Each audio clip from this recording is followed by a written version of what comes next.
First of all, I wanted to thank you all so much for joining us for this presentation of Hope Starts Here, Navigation Out of Homelessness in Larimer County. My name is Serena Thomas, and I have the pleasure of being the Programs Director at Homeward Alliance. Today's presentation is part of our Colorado Gives Day celebration. The funds raised today, hold on one second. The funds raised today help support our work year-round, including that of our dedicated Navigator program, which you will learn more about. We will put the donation link in the Zoom chat towards the end of the presentation. Also happening today is our hiring event offered by our Hand Up Employment program at the Murphy Center.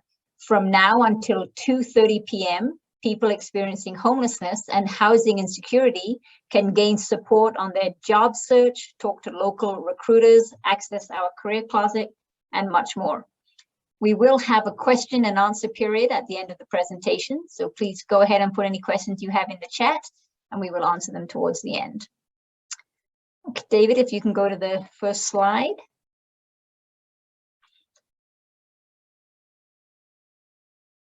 Thank you. We're going to start with just a little history. Sister Mary Alice Murphy was the driving force behind the creation of the Murphy Center as a one-stop resource center for those experiencing homelessness. One of the services that she and Ann Wilburton started at the Murphy Center was the dedicated Navigator program. This program was an acknowledgement of just how difficult it is to navigate all the benefits that one may be entitled to. Things like food stamps, disability benefits, Medicaid. And in this day and age, we know you typically need a computer and internet access to start those applications. Even if you have all that, the applications can be difficult to understand and confusing. So they gathered a group of very dedicated volunteers who were trained in how to navigate the process. They worked out at the Murphy Center and they walked clients through all the paperwork start to finish. As you can imagine, the process had to change when the pandemic hit, and our volunteers justifiably stepped back, so the program was temporarily paused last year. We had also learned that help was often needed for other services like IDs, documentation, transportation to housing appointments, some of which cost money. So we hired staff and allocated funds to pay for these additional resources, and the program has grown tremendously. So how does this tie into solving homelessness? David, can you show the next slide? So humor me with a second little history lesson. Beginning in early 2016, over 40 organizations in northern Colorado banded together to respond to homelessness, to help people regain housing and to keep it. This group is called our Continuum of Care, and it includes agencies in both Larimer and Weld counties.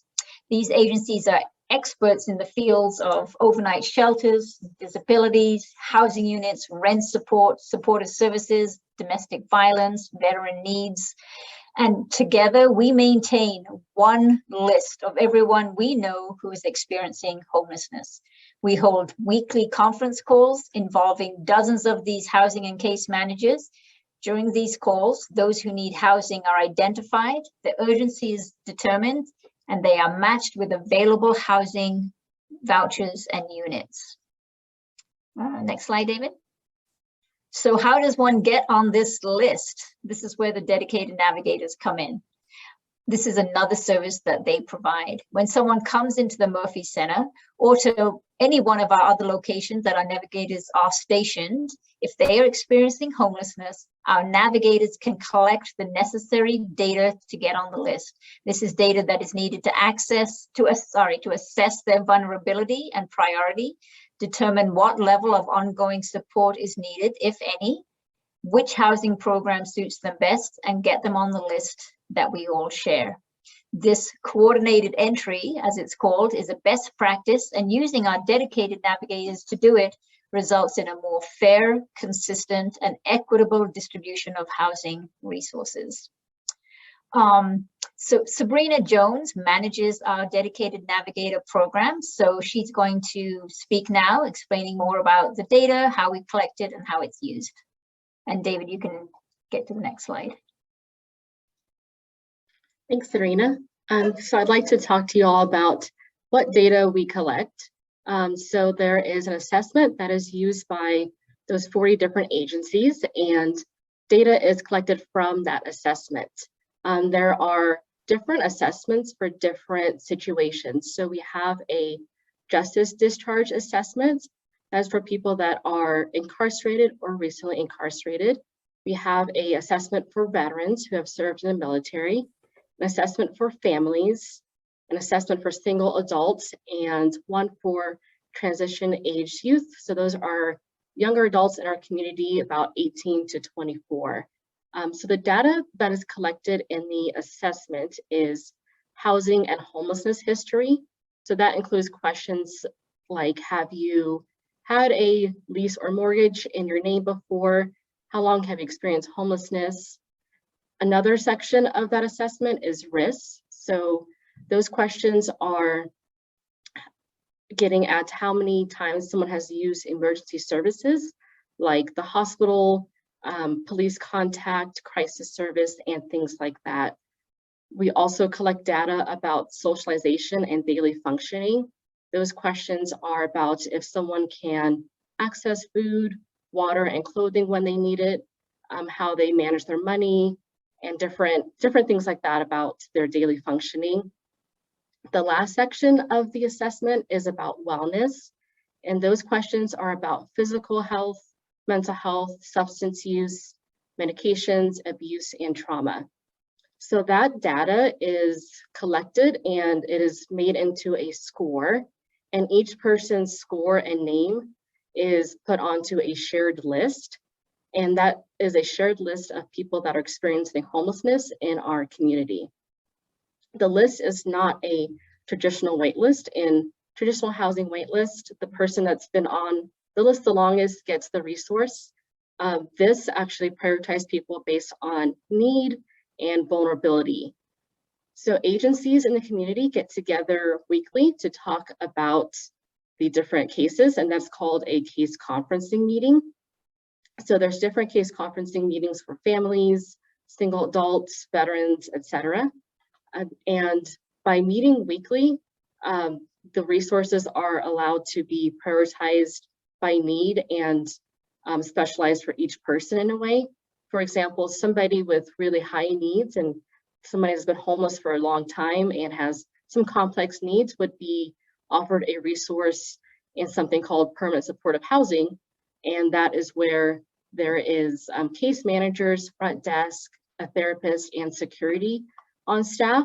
So they have their own apartments and their own lease and all of that, but they have a lot of support for their complex needs.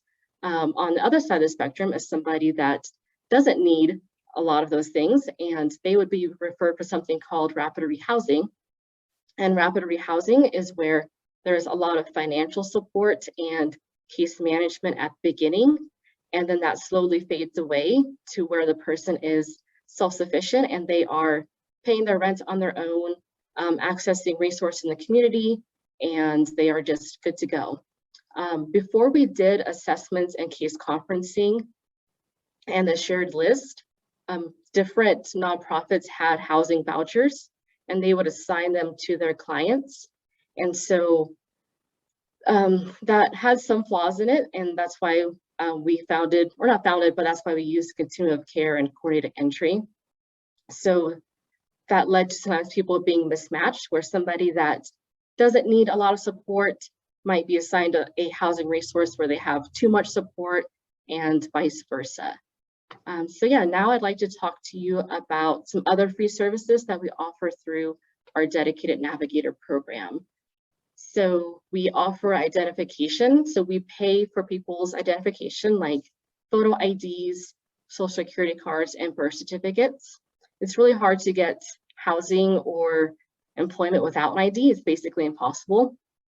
So by paying for those and helping people navigate that, we set them up for success in to get housing or employment or basically anything else you can need an ID for.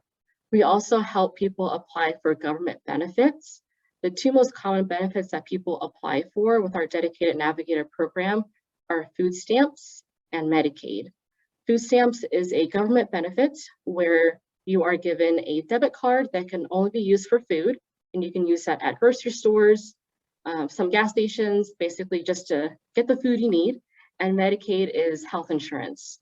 So that helps our Murphy Center guests go to the hospital and get medical care when they need it. We also help connect people to local resources. So we can connect them to a local resource, sometimes within the Murphy Center, because we have a lot of different agencies here, or we help people connect to an agency that's in the community. And now I'd like to turn it over to Aaron, and he's going to share some client stories with you all. Hey everyone, my name is Aaron. I'm one of the dedicated navigators here at the Murphy Center. Like Sabrina said, there's so many things we help guests with. There's a lot of different scenarios and situations.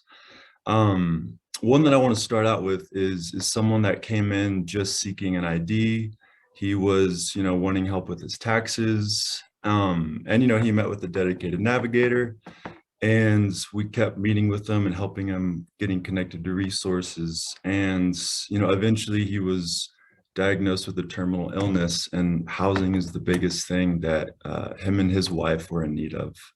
And so by doing, the VI SPDAT, the vulnerability index, and meeting with them consistently, trying to help them get their documentation, we were able to get him a voucher, him and his wife a voucher. And so that's the kind of scenario where, they may initially come in for one thing, and then maybe, a couple weeks, a couple months later down the line, they're in need of, something much more.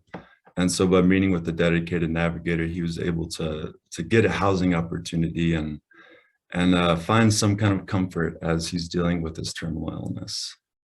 Another example is someone who came in, she was completely disabled.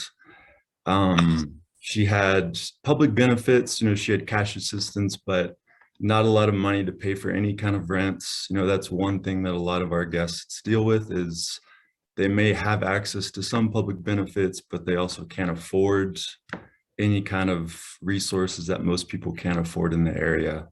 And so I met with her, and we also did a VI SPDAT.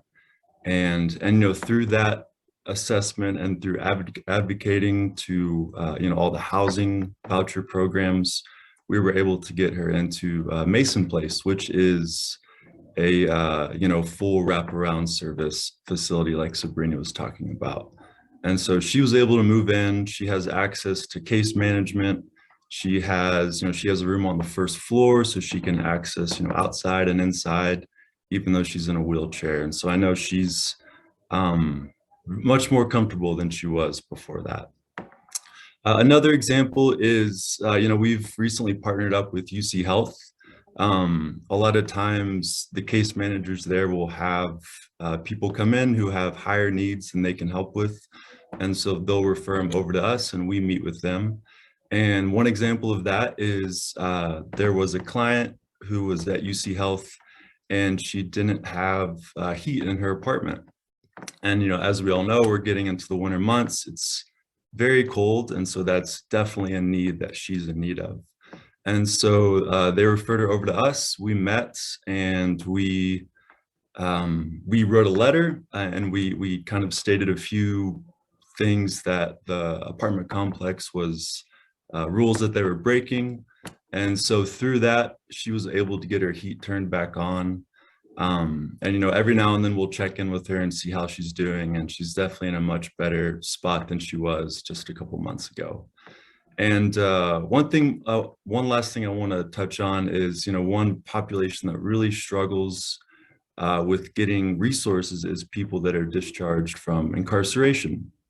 A lot of times they may leave, whether it's prison or jail, they'll leave those places without an ID, without anything. And just like Serena and Sabrina were talking about earlier, if you don't have an ID, then you can't really get anything. And so that's one thing we've really tried to focus on as well these last few months for sure, is just, if you're being discharged from prison or jail, let's help you get an ID. Let's help you get a social security card. Let's apply for benefits. And then once we get that foundation, we can really start working on, you know, those other benefits that that you're in need of.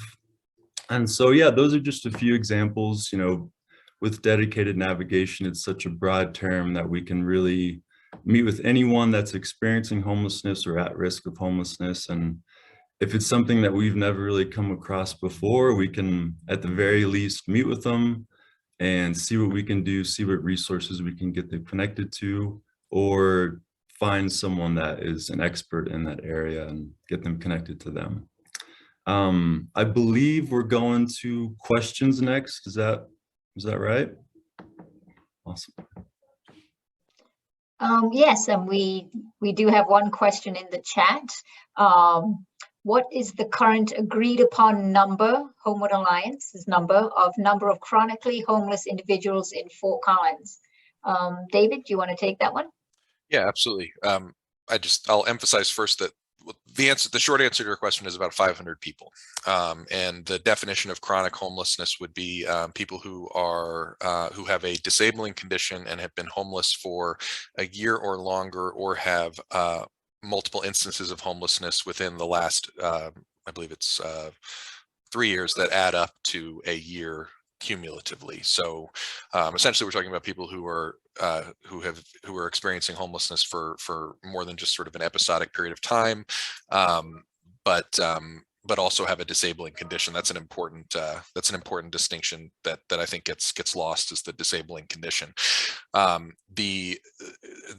What I'll emphasize related to that number is that this is by far the closest we've ever been able to come to actually having a truly accurate number of how many people are experiencing chronic homelessness in Fort Collins, and that is largely because of the advent of the Continuum of Care and the implementation of the coordinated entry system, also known as CAPS, Coordinated Assessment and Housing Placement System, across Larimer and Weld counties.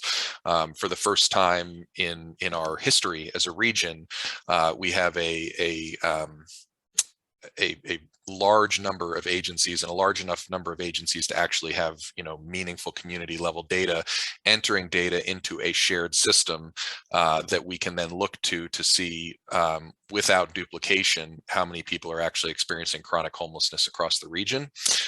Where the dedicated navigators and the dedicated navigators fit into that is that they, at least in Larimer County, the Homeward Alliance resource navigators are the primary entry point into that coordinated entry system. So when we look at the by name list, which is the list of everyone who we know of who's experiencing homelessness right now in Larimer and Weld counties, our resource navigators are contributing the vast majority of names to that list, at least when it comes to single individuals. I'll caveat that with the fact that we do not have a lot of programming at Homeward Alliance. We have some programming at Homeward Alliance that serves family and youth, but Family Housing Network and some other agencies are primary entry points for families into the by name list.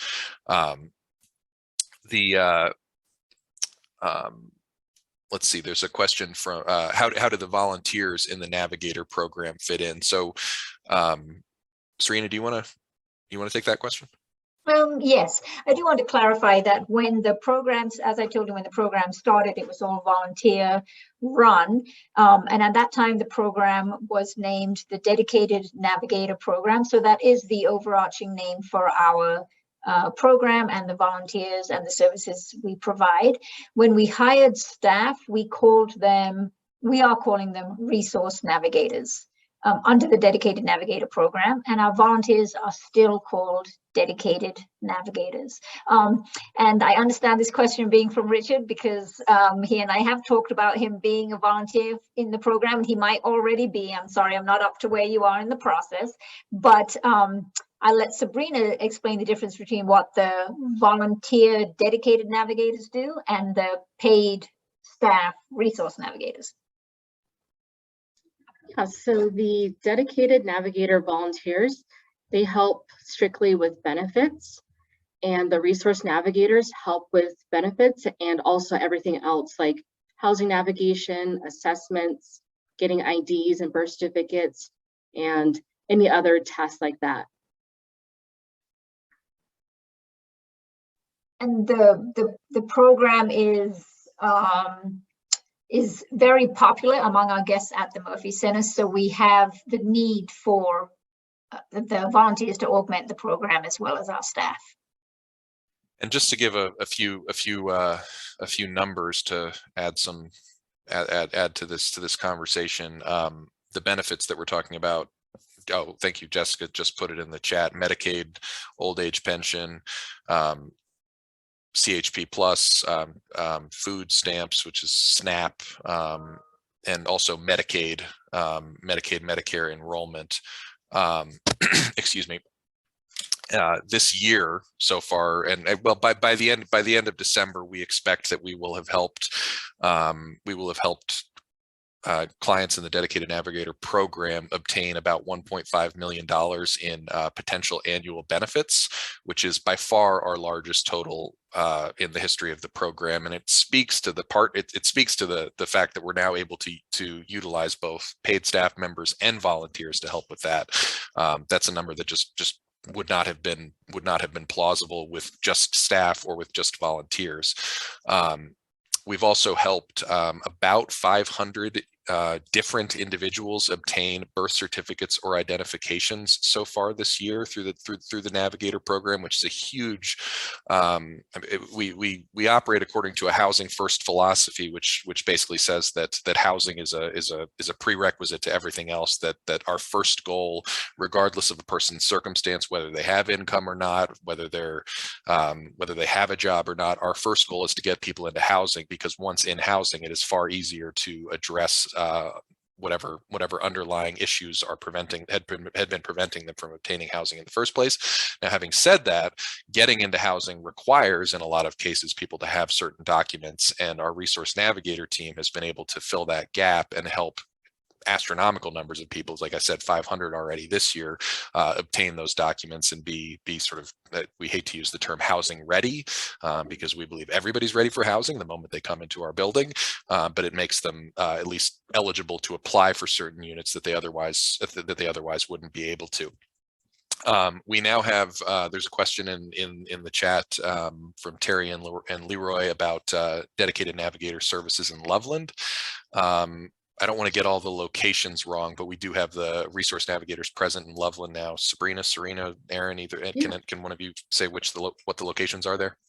Yeah, so we have a Dedicated Navigator in Loveland, Resource Navigator, excuse me, in Loveland about 15 hours a week. So there's different locations like Salvation Army, Loveland Public Library, and Homeless 137, and Loveland Community Kitchen.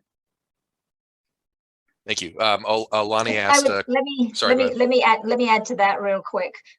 We are looking to expand the Dedicated Navigator program and have staff in other locations, other agencies in town. So we are working on that. We also do have one staff person who is sort of dedicated to be a family resource navigator, and that person is looking into being at places like the food bank. So we are looking to expand out within Fort Collins and into Loveland. So to Alani's clarifying question, the technical definition does require a disabling condition in order to be categorized as chronically homeless, but we also, we do keep track of how long people are homeless as well. So that is a separate number we can pull. The vast majority of people who have been homeless for a year or longer who fit into that category also do have a disabling condition. So if we were to add in people who didn't have a disabling condition and had been homeless for that length of time, it would not change the numbers significantly. To your point about the number increasing, we don't really have an apples to apples comparison year over year, because so we started keeping track of chronic homelessness through a program called Housing First Initiative in 2017. That's when we began collecting data on how many people were sort of long-term homeless in Fort Collins, and that those numbers were based exclusively on the data that the Murphy Center and the Homeward Alliance was able to obtain through our own programs and through sort of outreach to other agencies. It was not data that was inputted into a centralized database.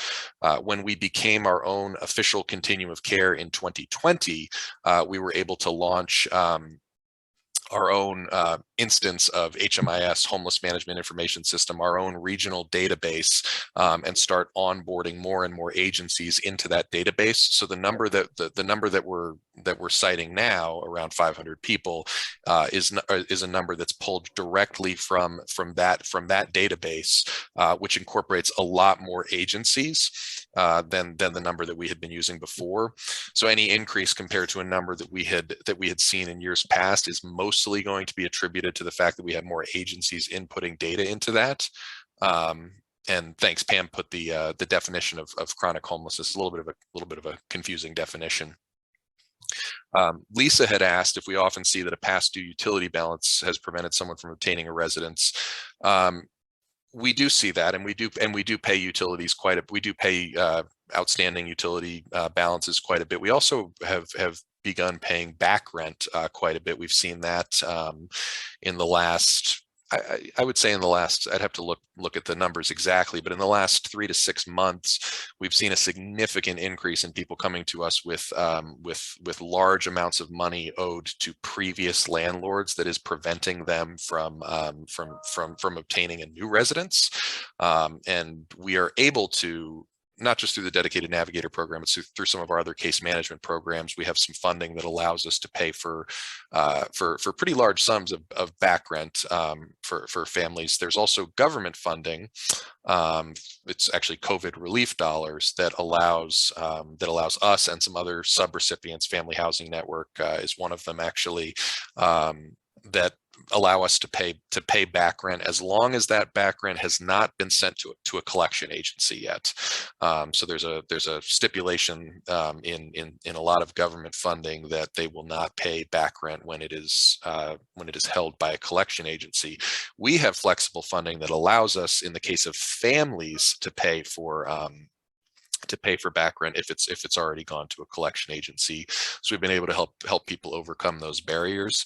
I would say, just to kind of put a bow on your question about utilities, we see utilities come up more after people get housing as opposed to being a barrier before people get housing. That's not to say that people don't come to us with outstanding utility bills from a previous housing arrangement, but most of the people who come to us with requests for utility assistance are already in housing and they're struggling to keep up with their utility payments.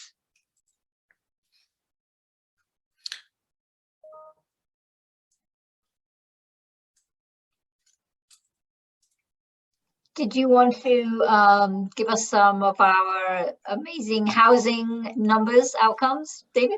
Oh yeah, thank you for reminding me to do that. Yeah, I think this is by far our most successful year in terms of getting people housed. We were up above 365 people housed through the first, I believe that was through October.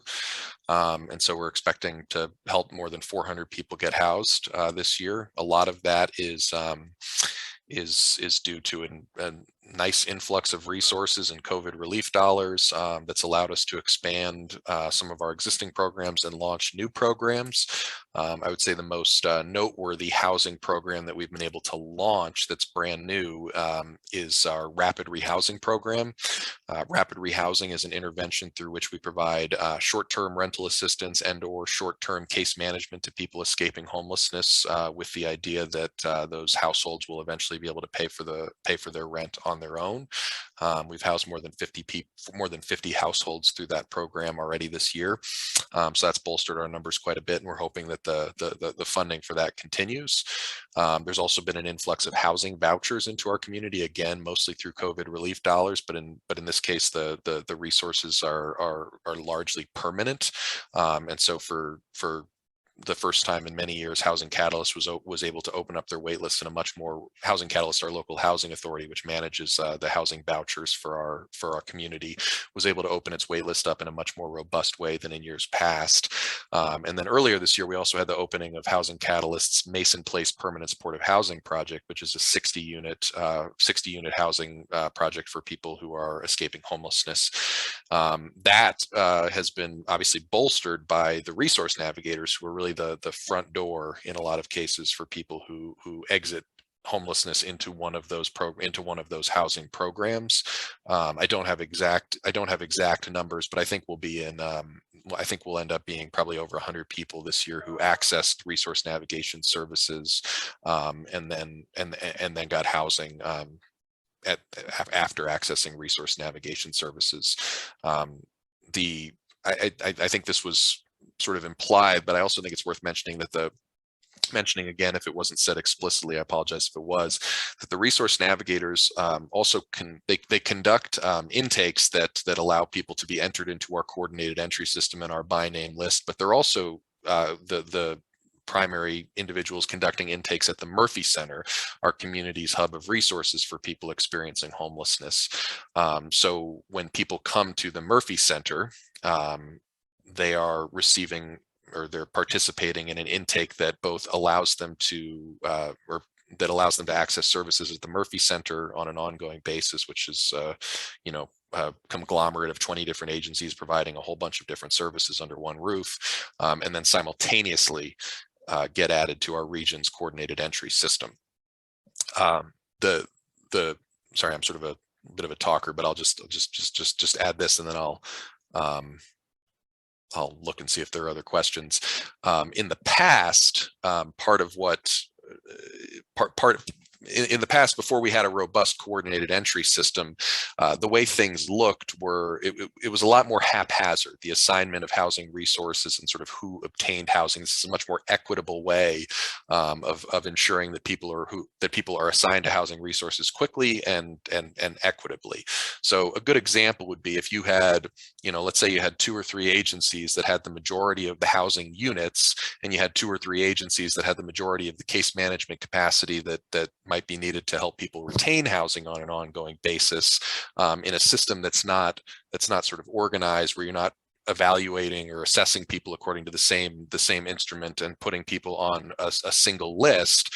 The assignment of housing might just be, I have a housing unit in my agency. I'm going to assign that housing unit to a client who's accessing services through my agency. And what that can result in is a mismatch of housing resources. You might match someone to a housing unit that has services that they don't need because they don't need that level of sort of robustness. A good example of that would be Mason Place, permanent supportive housing project. You wouldn't want to assign someone to Mason Place who doesn't need services on an ongoing basis, because the point of a permanent supportive housing project is that services are always available. And then conversely, you wouldn't want to put somebody into a rapid rehousing program who's going to need services for the rest of their lives, because again, that would be a mismatch. So this allows us to make sure that when we are assigning housing resources, we are doing it as a community, as part of weekly case conferencing meetings that are well attended, I believe, by over 40 agencies, and making sure we're assigning people the appropriate housing resources.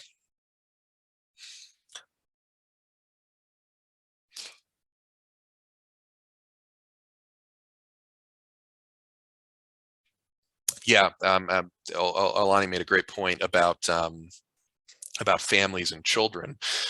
So the majority of families and children who experience homelessness in Larimer County, really across the country, but certainly in Larimer County, do not experience chronic homelessness or literal homelessness. Literal homelessness is an actual term that is used by the government, and it refers to people who are living outside in the shelters or in their cars. Most of the families who we serve are not experiencing homelessness that way. They're experiencing homelessness because they're doubled up with family and friends, not by choice. They're staying in hotels or motels, and they're just sort of scraping by, but still maybe have a roof over their heads.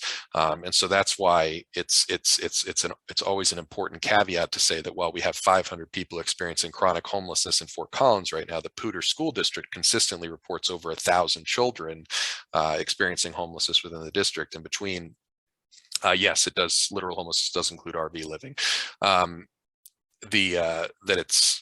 It wouldn't include like a permanent RV setup in an RV park, I don't believe, where you had access to electricity and running water on a regular basis, but people who are camped out in their RVs with in inconsistent locations would count. But again, yes, place is not meant for habitation, as Jessica said in the chat. So yes, between Poudre and the Poudre School District and the Thompson School District, we are looking at closer to 2,000 students on an annual basis who experience homelessness, and almost none of those almost none of those students, almost none of those families are included in the 500 people who I mentioned who are chronically homeless in Fort Collins.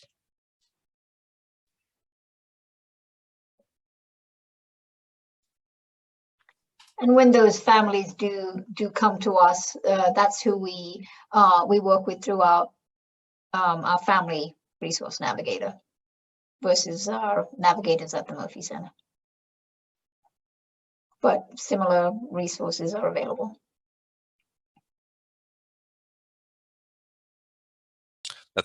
That's a great illustration Pam put in the chat. During the 2019-20 school year, Poudre School District recorded 1,387 children eligible for McKinney-Vento services. McKinney-Vento is the federal legislation that was enacted during the Reagan administration to work with families experiencing homelessness.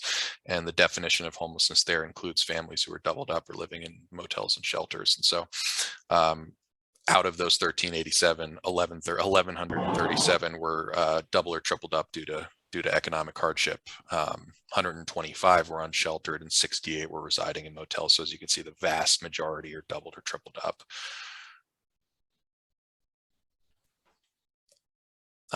And then Pam also put in the chat some other outcomes that are associated with PSD students experiencing homelessness. Mobility is a big data point that is looked at by that we look at on a regular basis, because students who change schools on a consistent basis, as students do when they're doubled or tripled up, because they're often moving from household to household or from motel to motel, they're much more likely to relocate to other schools. And data shows pretty consistently, not just here but across the country, that when students relocate to other schools, they're on a regular basis in those circumstances, that they're far less likely to graduate and have positive educational outcomes compared to students who aren't relocating on a regular basis.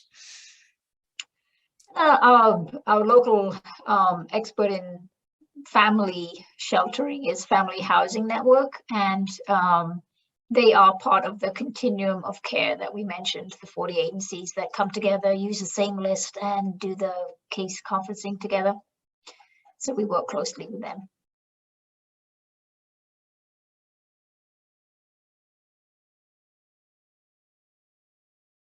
And there you go. During the 2018-19 school year, 901 students in the Thompson School District experiencing homelessness. So it's combined with the Poudre School District, it's more than 2,000 students. So yeah, I appreciate you bringing that, raising that issue, Alani, because it is an important one. It's important to note too that even at the Murphy Center, when it comes to serving individual adults, that we serve a lot more than just the 500 people who are experiencing chronic homelessness. As with any sort of public health issue, there is a disparate percentage of resources that are spent or consumed among people experiencing chronic homelessness. But we're serving anywhere from 2,000 to 3,000 people on an annual basis at the Murphy Center. So the majority of the people we're serving are not experiencing chronic homelessness. And it might just be that they visit the Murphy Center 1 or 2 times, access to service, and they either avoid homelessness or they escape homelessness very quickly.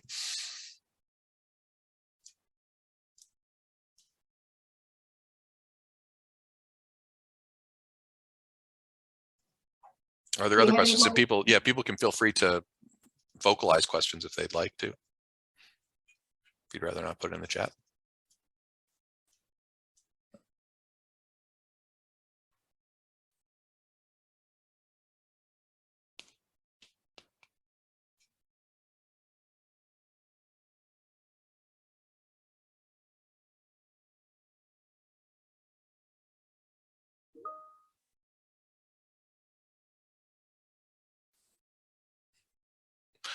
Yeah, it is true that the majority of people experiencing chronic homelessness are single individual males.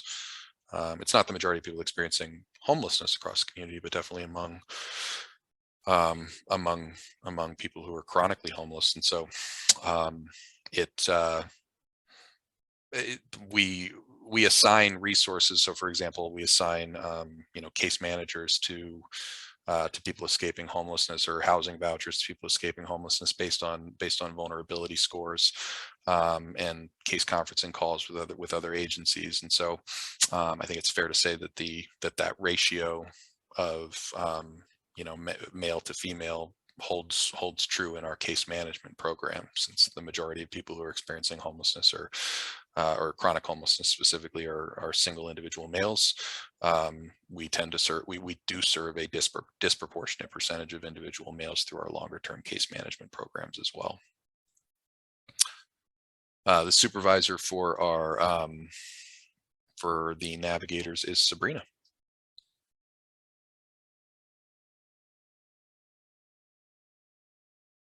We do have a volunteer program manager. A lot of you might have met her. Her name is Amy Madden, and she does do the initial orientation for all our volunteer opportunities.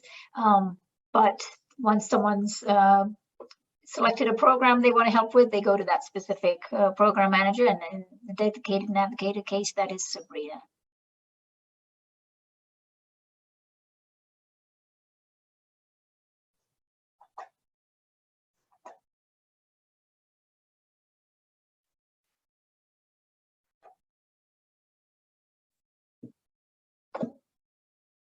And if anyone's interested in learning more about volunteering, either as a dedicated navigator or for any of our programs, I did put the link in the chat, the one that says Homeward Alliance Galaxy Digital.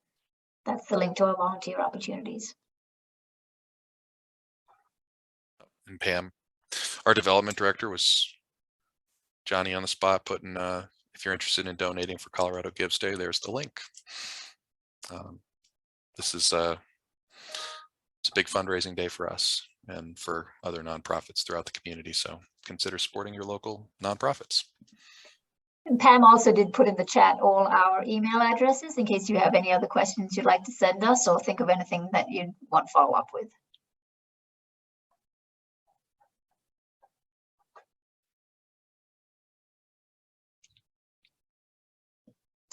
So if there are no more questions or comments, I think we are good. Oh.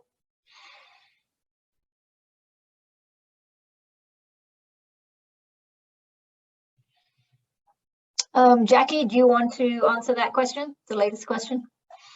Do you see it? When did the shower opportunities for men move from lottery to being able to allow anyone who identifies as male? The Murphy Center showers are still done by lottery for males. We do it like that because we always see more males and we don't have enough spots sometimes. So we want to make it fair to make sure that everyone has the same chance. Men can enter Monday through Friday, so they can get one every day, depending on the amount of people that enter that day. We also have a large number of people who access the Aslan Center. Aslan, yeah, I was just on, that, yeah. And that's one of the things the Dedicated Navigator program can help people sign up for. Mm-hmm. And as we noticed, since the other shelters are staying open, we're actually, even though we still have a lottery system for male showers, we haven't had a need to turn anyone away. No. Right. Yes. Yeah, one thing that's actually been a big change in our community that I think is worth mentioning is both of the overnight shelters, primary overnight shelters, Fort Collins Rescue Mission and Catholic Charities, are now open 24/7 to folks who are staying there. So a lot of services like that are offered on site now on a more consistent basis for people staying at the shelters. So it's reduced the need for some of the traditional day shelter services like showers and locker and laundry access that we saw in the past. And we are moving toward hopefully the development of a new 24/7 shelter and associated services at a yet to be determined location somewhere in Fort Collins that will hopefully and necessarily increase capacity for things like showers and laundry and lockers, because it's the Murphy Center was built with the intention of serving 30 to 40 people a day. And we've served as many as 200 people a day at the Murphy Center. So it's a it's a resource we need more of. Space.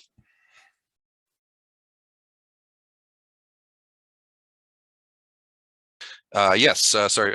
The new shelter on Mountain is a temporary shelter operated by Fort Collins Rescue Mission. So Fort Collins Rescue Mission serves individual males, and the location at 212 West Mountain is, in addition to the roughly 100 spots that Rescue Mission has at their Jefferson Street location, 44 additional beds at the Mountain location.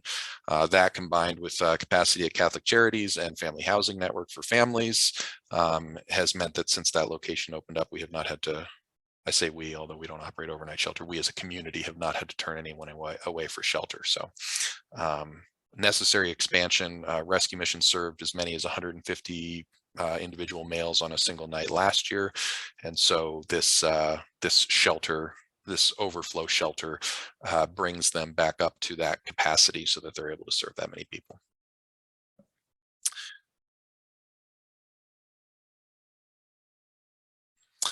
There's the plans for the 24/7 shelter began a few years ago with the formation of a city manager task force to first determine the need for, and then the viability of a potential 24/7 shelter. There are two primary locations that are being considered that city planners are kind of working on narrowing down right now. There's a smaller operational group that has emerged from the original task force assigned by the city manager that is working on sort of the program design and eventual implementation of the 24/7 shelter. Anything I said would be a guess, but I would hope within the next 2 to 3 years that would be done. And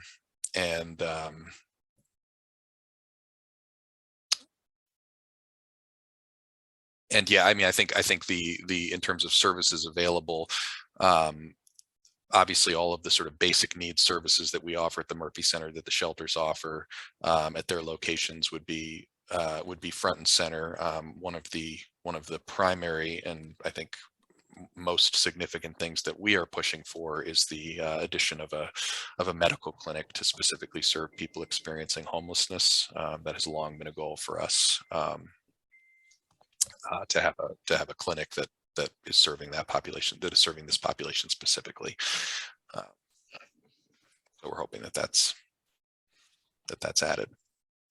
I think there will be, I think once an actual location is determined for the development of this project, that's when the city will go back out into the community for more public comment and discussion. So I would expect that to happen within the first 2 quarters of 2022, that a location would be finalized. And we'll share that information, you know, as it comes out via our newsletter, on our social media pages, and try to provide people who are interested with opportunities to participate.